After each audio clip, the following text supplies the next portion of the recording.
Ushbu loyiha Mikrokredit bank hamkorligida Farg'ona viloyati Oltiariq tumani Qahramon mahalla fuqarolar yig'ini hududida joylashgan konturlarda amalga oshirilmoqda. Bu yerda sabzi ekilgan. Ekin ekilgan maydon hajmi 11 gektarni tashkil etadi.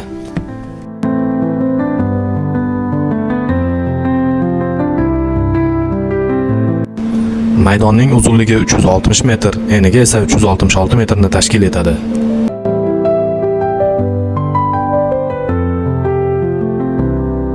Bu yerdagi ekinlar zamonaviy usullar bilan parvarishlanmoqda.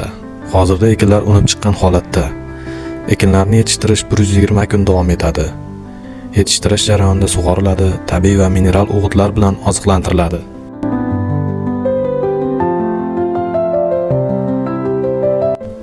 Bu loyihaga 36 ta dehqon xo'jaliklari biriktirilgan. Har bir dehqon xo'jaligi uchun o'rtacha 0,31 gektardan yer maydonlari to'g'ri keladi.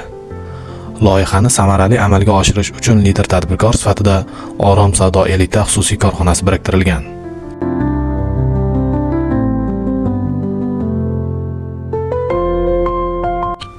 Ushbu loyiha bo'yicha har bir gektardan 30 tonna, jami 330 tonna hosil olish rejalashtirilgan. Kelajakda ekin maydonini kengaytirish va shu orqali dehqon xo'jaliklarining daromadlarini oshirish maqsad qilingan.